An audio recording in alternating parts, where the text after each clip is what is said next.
우리가 가지고 있는 습관, 참 바꾸는 거 이 하나만이라도 자신의 인생을 바꿀 수 있다라는 말이 있는데요. 이것은 아마도 이렇게 좋은 습관으로 이 성격을 다스린다면 그때부터 이 새 인생길 그 문이 열린다라는 의미가 아닐까라고 생각을 해봅니다.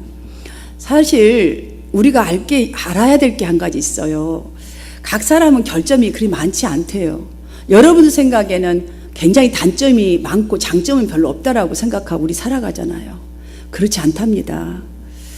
결점은 그냥 결점이 여러 가지인 것처럼 보이지만 그거에 대한 근원은 딱 하나라고 합니다. 각 사람에게 있는 이 한 가지 나쁜 이 버릇이 10가지를 나쁘게 하는 게 만들어버리기 때문에 장점은 별로 없고 단점만 많아 보이는 것처럼 나도 그리 생각되고 남들의 눈에도 그렇게 보일 뿐이라고 합니다. 그래서 이 제2의 이 습관 참으로 중요하다는 것이지요. 이 천성으로 바뀌어버리는 거예요. 사실 여러분들 태어날 때를 한번 생각해 보세요. 아무리 우리가 죄성을 갖고 태어난다 하지만 갓난아기를 보면 죄가 하나도 보이지가 않아요. 그냥 배고프면 울고 또 기저귀가 많이 젖으면 울고 열이 나거나 아프면 울지 그렇지 않으면 항상 웃어요. 빵긋빵긋. 잘 때 되면 자고 막 머리를 굴리면서 막 눈을 돌리면서 뭔 짓을 하나요? 아니잖아요. 정말 원래 태어날 때는 참 피요하게 태어납니다. 그런데 우리가 살아가면서 그 습성이 어떠한 것들을 자꾸 이렇게 습관을 들이다 보면 파괴할 만큼 제2의 이 천성으로 변해버리는 거예요. 그래서 이 제2의 천성이 제1의 천성을 완벽하게 다스려버릴 만큼 굳어버리고 또한 단단해져 버리는 것이지요. 이것을 습관이라고 합니다. 이 습관이 정말 우리가 어쩌면 최상의 하인이 될 수도 있게 만들어버리고 최악의 주인이 될 수도 만들어버린다고 이렇게 하는 설이 있습니다. 절에 오랫동안 다니던 한 분이 예수를 믿었대요. 교회를 다닌 성도가 된 것이죠. 어느 하루 상담을 하기 위해서 이제 목사님 댁으로 찾아갑니다. 사무실로 찾아가서 막 이렇게 사무실 쪽에 문을 두드리는데 문을 열려고 하는데 두드려서 열려고 하는데 문이 딱 잠겨져 있는 거예요. 그래서 마구마구 이렇게 두드리니까 그 관리 집사님이 나오셔서 무슨 일로 오셨습니까? 라고 이렇게 물었대요. 이 사람의 대답 무엇이었을 것 같아요? 잘 생각 안 나죠? 주지 목사님 만나러 왔습니다. 이러더래요. 목사님은 읽었는데 이게 늘 주지 스님 이러다 보니까 주지 목사님 만나러 왔습니다. 라고 자신도 모르게 그냥 말이 탁 나오면서 그것도 조그만 소리도 아니고 주지 목사님 만나러 왔는데요. 이런 거예요. 여러분 이런 에피소드 정말 오랜 생활 동안 익숙해진 이 습관이 그만큼 바꾸기가 쉽지 않다는 것을 이 습관이 얼마만큼 큰 힘이 있다라는 것을 느끼게 해주고 있는 에피소드가 아닐까요? 사실 우리의 이 게으름 또한도 습관이 됩니다. 또한 급한 것도 습관이 되고 산만한 것도 습관이 되고 우리가 하는 이 말도 습관이 돼요. 긍정적인 말을 많이 하는 사람은 주로 긍정적인 말을 하고요. 부정적인 말도 습관이 되어서 항상 튀어나온 말이 보편적으로 부정적인 사람은 이미 습관이 된 거예요. 일상의 이런 행동들이 여러 번 되풀이되면서 저절로 익어버리고 굳어버려서 성격처럼 변한 거예요. 원래는 다른 좋은 점이 많은데 이것 때문에 10가지가 나빠 보이게 돼버린다는 것이지요. 참 이 습관, 무의식적으로 나오는 이것들 바꾸는 것이 왜 그렇게 쉽지 않을까요? 그 이유는요, 간단하대요. 익숙한 것에 안주하려는 이 메커니즘 때문이라고 합니다. 여러분 메커니즘 다 알지 않습니까? 그러하기에 습관을 바꾸려면 나에게 있는 꼭 바꿔야 될 것 이 한 가지를 최소한 100일 이상 훈련을 하면 새로운 습관이 몸에 점점 익어질 수가 있다고 합니다. 여러분들 사실 우리 그리스도인들은요 다이아몬드예요. 근데 다이아몬드가 질이 이렇게 왜 떨어져요? 우리 눈에 잘 보이지도 않는데 작은 흠점 하나 때문에 가격이 떨어지고 질이 떨어지잖아요. 우리가 이런 다이아몬드인데 정말 귀한 옥에 박혀있는, 우리 속에 박혀있는 이 거룩한 이 하나님의 백성 안에 박혀있는 좋지 않은 이 한 가지 습관 때문에 10가지를 병들게 하는 것들이 있다는 거예요. 여러분 생각만 해도 좀 끔찍하잖아요. 이렇게 내가 좋은 사람인데 이 한 가지 때문에 이 좋은 나를 다 나쁘게 봐버리게 할 수밖에 없는 이 습관. 여러분 이 시간 우리는 성경을 통해서 객관적으로 좀 파악을 해보고 노력해야 한다고 봅니다. 저지난주, 그러니까 엊그저께 금요일 말고 저지난주 금요일에는 당신은 축복의 통로입니다 라는 설교 제목으로 그리스도인의 정체성을 우리는 확신하고 또한 살펴보았습니다. 여러분 그동안에 이제 보편적으로 여러분들이 나름대로의 방법대로 축복의 통로의 역할을 저는 하고 있다고 봅니다. 그러나 우리를 한번 잘 보세요. 우리가 축복할 때를 보면 마음에서 우러나서 축복하고 싶은 사람이 있고 또 정말 축복할 마음이 생기지 않는 사람이 있어요. 여러분 없나요? 저만 이상한 것 같아 항상. 일부에서는 아멘 그러더라고요. 그래서 내가 마음이 좀 편안하면서 전하기가 쉬웠어요. 여러분 사실 여러분도 안 그래요? 우리가 축복을 잘 하다가도요, 여러분 한번 보세요. 여러분 행동들을 잠깐 생각해 보세요. 마음에 딱 걸리는 사람 앞에 가면 금세 그만 다가가지 못하는 것, 이것이 그것을 증명해 주고 있잖아요.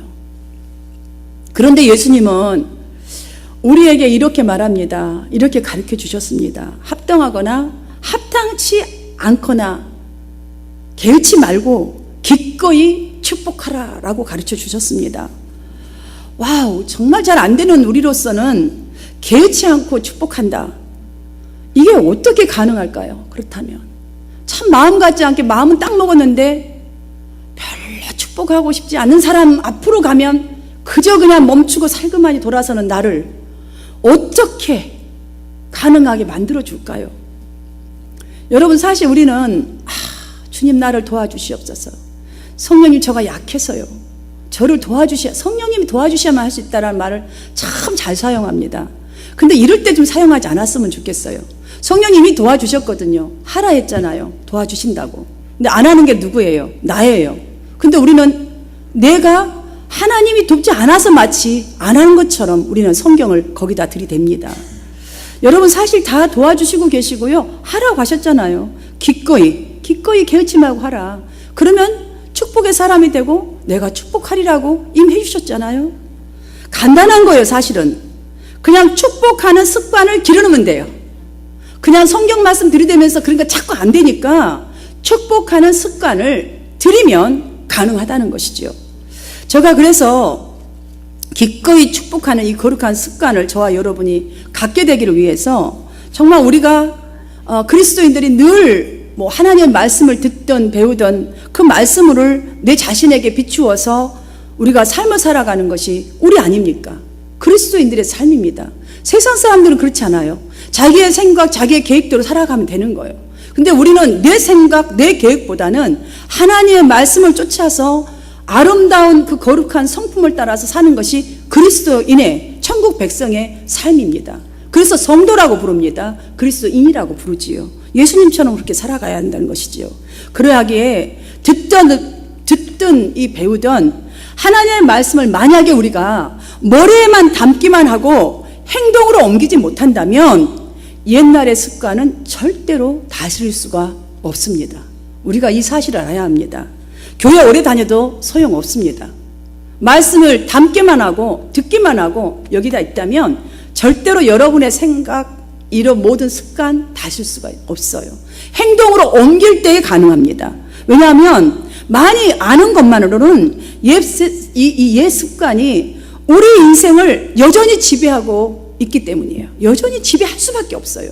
행동으로 옮겨야지만이 하루가 가고 이틀이 가고 백날이 가고 1년이 가야 그 행동이 옛 습관을 점점 물러가게 하고 새 습관이 우리에게 이거지는 거죠. 근데 말씀만 많이 담는다고 해서 의인 같죠? 절대로 그렇지 않다는 거예요. 습관을 우리가 헬라어로 좀 배워보면 좋겠습니다. 에도스입니다. 에도스. 이것은 종교적인 규례입니다. 율법적인 전통을 의미하는데요. 사실 이 말씀을 누가 이렇게 실천해서 우리한테 보여주냐면 예수님입니다. 누가복음 2장 42절을 보면 예수님께서는 딱 12살 될 때에 절기의 관례를 따라 성전으로 올라갔다 그랬어요. 자, 절기. 우리 생일 맨날 챙겨 먹잖아요. 뭐 크리스마스 뭐 절기들 많지 않습니까? 우리 절기 좀 많습니까? 여러분이 만나는 100일날 뭐 25주년 뭐 1주년 뭐 다 챙겨 먹잖아요. 이거 챙겨 먹는데 정말 우리가 하나님의 말씀을 이렇게 따라서 우리가 사나요? 예수님은 그렇게 했다는 것이죠. 마가복음 10장 이 1절을 보면 예수님께서 다시 전례대로 또 가르치시더라. 지속적으로. 예수님은 또 습관에 따라 늘 기도하셨다고 했어요. 예수님은 하나님 아버지의 말씀을 따라 늘 말씀을 전했고 또한 말씀을 따라 하는 대로 해서 역사도 많이 이루었습니다. 자, 어릴 적부터 여기서 보면 관례와 전례라는 말이 나오는데요. 이 말도 동일하게 에도스입니다. 그래서 이 습관이라는 것이 굉장히 중요하다는 것을 지금 예수님은 우리에게 직접적으로 행동으로 보여주셨습니다.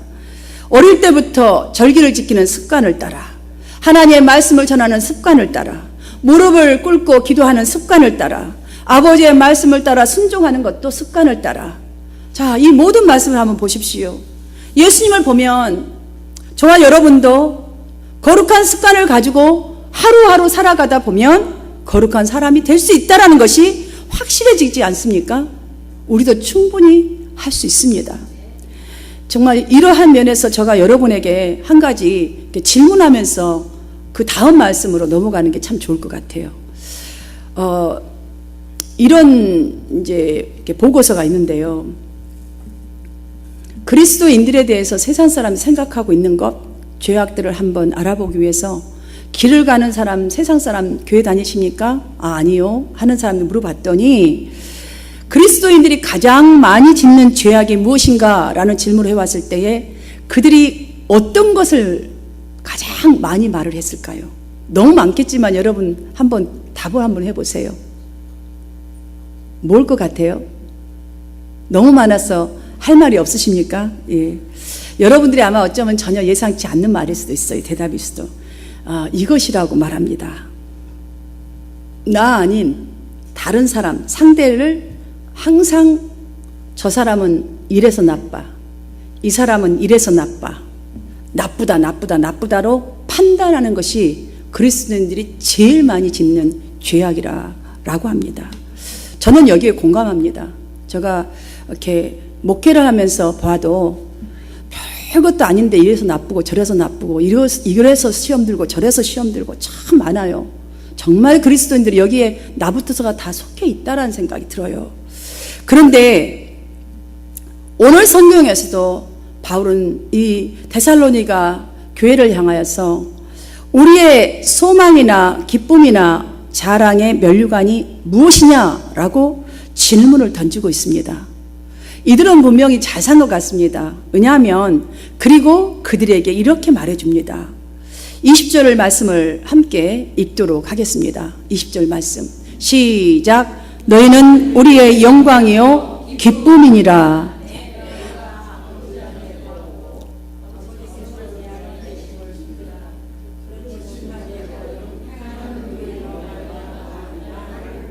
아멘. 자, 여기서 말해주는 한 말, 가장 중요한 말. 너희는 우리의 영광이요 기쁨이니라. 참, 지금 바울은 데살로니가 성도들에게 여러분은 하나님의 유일한 소망이요 기쁨이요 자랑이라고, 나의 사역에 있어도 지금 여러분이 하고 있는 행동이 기쁨이요 자랑이라고 이렇게 당당하게 말해주었어요. 듣는 그들의 마음이 얼마나 좋았겠어요. 아마 그들은 이 생활 자체를 습관을 아마 그렇게 들어간 것 같습니다. 정말 우리의 소망이나 기쁨이나 자랑거리가 무엇인가? 나의 자랑거리가 그럼 무엇이 되어야 하는가? 나의 소망이 하나님의 영광이 되는 것이 무엇이 되어야 하는가? 이걸 인식하고 살아갔던 것 같아요. 매일 하나님의 이 뜻을 따라서 살아가는 교회, 아니면 거룩한 습관을 따라서 전도하는 삶.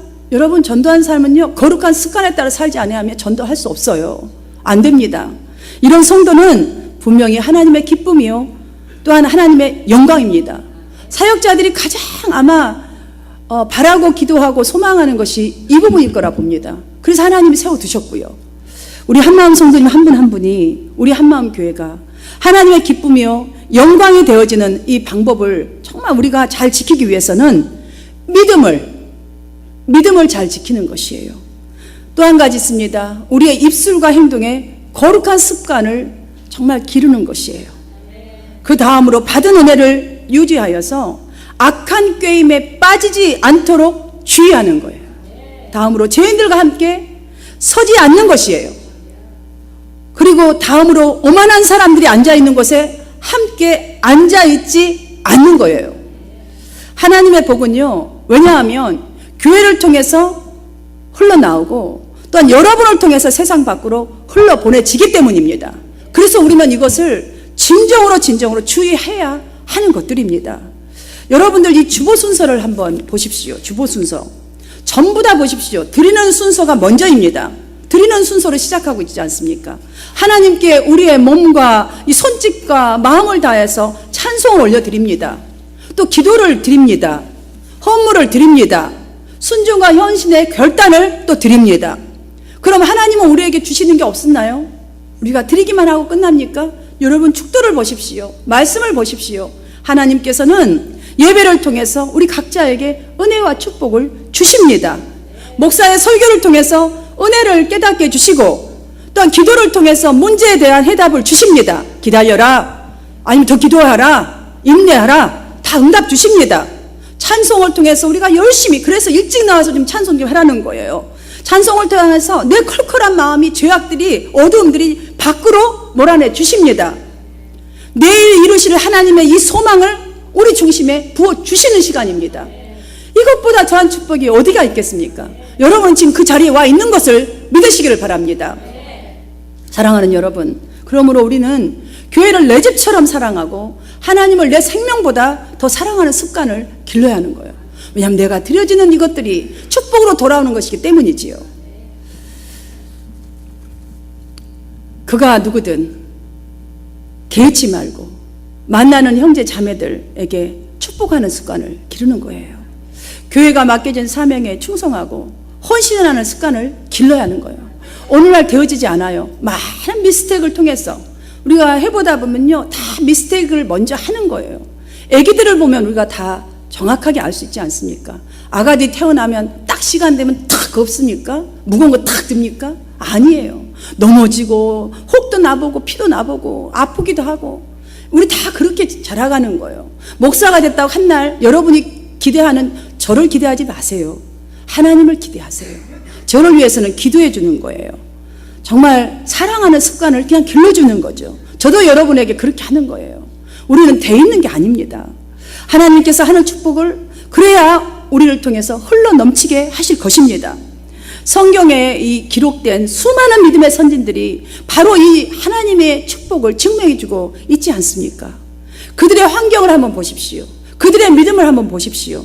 대부분이 좋지 않았습니다. 초창기에는. 그럼에도 불구하고 그들은 어느 집에 들어가든지 간에 평안을 빌었습니다. 그럼에도 불구하고 그들은 축복할 수 없는 자를 위해서 기도했습니다. 용서할 수 없을 만큼 힘들게 했던 자들을 용서했습니다. 자신으로서는 도저히 감당할 수도 없고 정말 도저히 자신이 없지만 하나님의 말씀이니까 순종했더니 그들이 어떻게 됐습니까?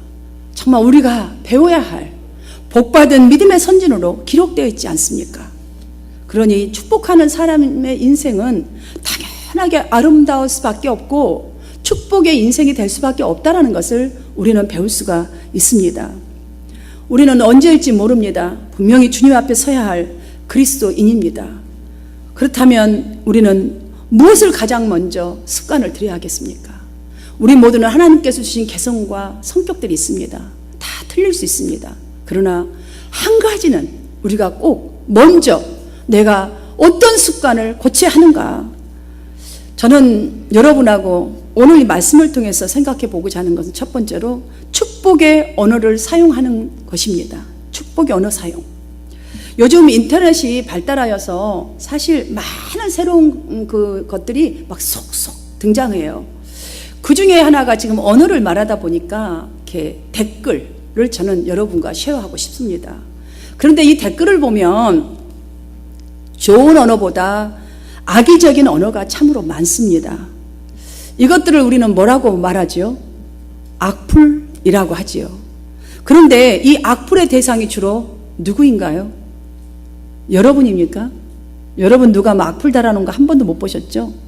악플을 받는, 그러니까 정말 악의적인 언어를 받는 사람들은 대부분이 대중의 주목을 받는 사람들이에요. 인기인이나 정치인들. 그런데 그들의 마음 여러분들이 한번 이 악플을 다는 사람들이 생각해 보았을까요?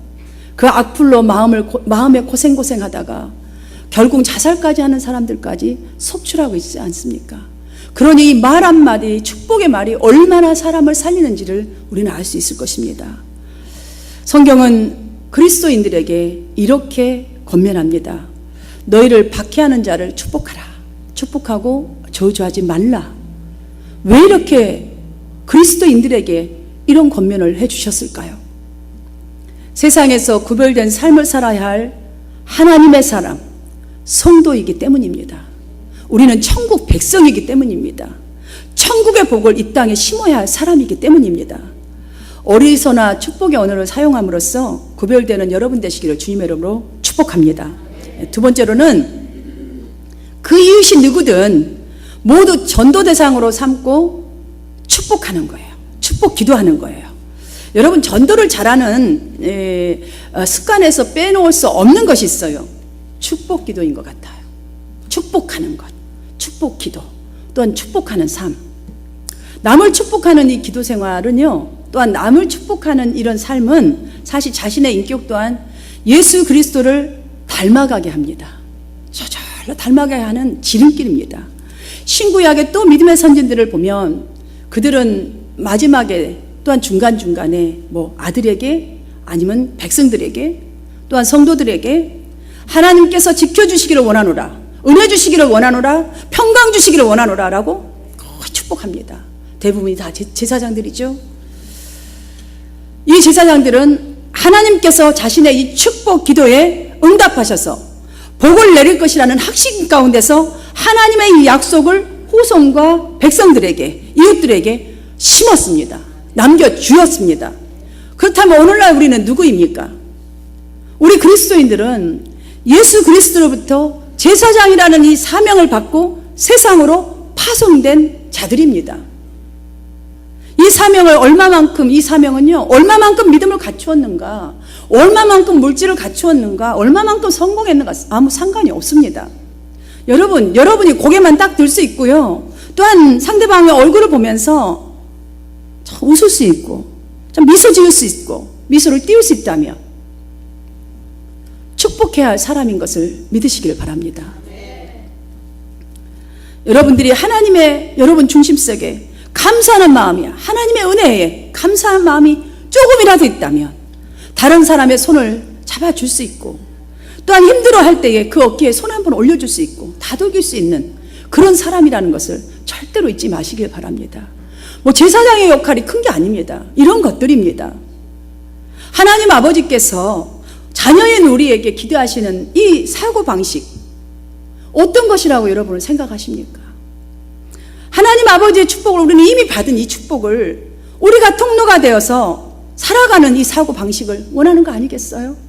그래서 하나님은 아브라함에게 그래서 이렇게 말씀하신 것 같습니다. 너를 축복하는 자에게 내가 축복하고 축복을 내리고 복을 내리고, 너를 저주하는 자에게 내가 저주하리라. 땅의 모든 족속이 너로 말미암아 복을 얻으리라. 아멘. 네. 사랑하는 여러분, 우리도, 저와 여러분도 아브라함과 동일하게 하나님은 지금도 그렇게 하시기를 원하십니다. 이렇게 주셨습니다. 약속을. 하나님의 축복권이 우리에게 있음을 잠시도 잊지 마시고 전도 대상을 삼는 그분들을 축복하고 형제 자매에 좋지 않는 모습을 볼 때에 하나님의 은혜로 변화되는 나를 소망하면서 축복 기도하는 여러분 되시기를 주님의 이름으로 축복합니다. 여러분들 가장 먼저는 가정에서 하세요. 제가 보니까 저부터서도요, 남편에게도 말을 남들에게 정중하게 잘하는데 버리장머리 없이 할 때가 참 많아요. 우리가 축복하는 마음이 있다면 그렇게 안 할 건데, 남편도 마찬가지예요. 나는 지금 좋은 마음으로 해도 뭐라고 막 이러면 우리 얼마나 여기 그냥 화살이 확 와서 붙어가지고 친구지간에도 마찬가지고 이왕이면 좀 축복하는 말. 그래 잘 됐구나. 너무 잘 됐어 라고 하면 좋을 텐데 너 지금 누 앞에서 번데기 앞에서 주름 잡냐? 그러면은 얼마나 이게 속상하겠어요. 여러분들 나에게 있는 외로움 고통의 십자가 때문에 여러분 스스로가 한번 다시 해봐야 돼요. 내가 상대방이 혹시 저지른 그 십자가 없나? 막 총알 쏘듯이 쏴버린 게 없나? 전국을 찔러버린 게 없나? 한 번쯤 우리가 돌아보고 깊이 탄식을 해야 예수님의 십자가를 말할 수가 있다고 봅니다. 그래야 우리가 정말 십자가를 통해서 그 주님의 이 말씀을 들을 때에 예수님의 그 마음을 조금씩 느낄 수 있고 또한 그 십자가가 무엇인지가 진짜로 내 속에 믿어질 수 있어요. 그의 죽으심이 그때부터서 어떻게 하는 것이 죽으심인가를 내가 좀 믿어지고 인정되어서 내 삶에서도 내가 죽어야 이 죽는 습관이 길러져야 진정으로 그 인정되어지는 삶이 되어야 이 습관이 옛 습관을 물러가고 영적인 예민한 감각이 되어서 성령의 열매를 맺어가는 인생이 될 수 있다는 것을 알기에 그런 삶에 열심을 낼 줄 믿습니다. 우리 한마음 성도들이 오늘부터 예수님처럼 축복의 언어를 사용하고 하나님의 그 사랑의 행동으로 좀 한번 옮겨보는 거예요. 예수님처럼 이웃을 전도 대상으로 삼고 축복 기도 속으로 들어가게 되길 진심으로 기도드립니다. 사랑하는 여러분, 이 시간 듣는 이 설교 여러분이 하나님의 음성으로 듣기를 간절히 바랍니다. 이런 마음으로 우리가 모두가 듣고 말씀대로 한번 순종해보고 매일매일 한번 순종해보는 거예요. 여러분들이 잊어버렸다 싶으면 설교를 다시 듣는 거예요. 왜냐하면 우리는 잘 까먹는 은혜가 있습니다. 참 좋은 것이지만 우리가 은혜를 더 가는 데는 필요하기 때문에 그래서 요즘에 현대에 따라서 하나님은 또 동영상 설교 다 주셨잖아요. 다시 들으면 돼요. 그러면서 다시 시작해보는 거예요. 여러분 예배로 나올 수 없는 환경이라면 그렇게라도 좀 해보십시오. 그러면 모든 일을 주께 하게 될 줄 믿습니다. 이러한 우리의 작은 행함이 매일매일 모아질 때에 거룩한 습관이 되어져서 하나님의 권능이 그때부터 나타나게 되는 거예요. 성령이 이렇게 일하고 싶으신 거예요. 여러분 그리하여서 서는 곳마다 병든 영혼들이 정말 치유의 삶이 일어나는 역사가 여러분을 통해 일어나고 너로 말미암아 이웃이 복을 얻으리라 구원을 얻으리라 라는 성령님의 역사가 여러분을 통하여 매일매일 되어가게 될 줄 믿습니다. 사랑하는 성도 여러분, 오늘 본문 20절은 정말 베드로가 데살로니가 전서 성도들에게 이렇게 칭찬한 말입니다. 저는 이 말씀으로 마치기를 원합니다. 너희는 우리의 영광이요 기쁨이니라. 이런 여러분 되시기를, 하나님의 영광이요 기쁨 되시기를 주님의 이름으로 축복합니다.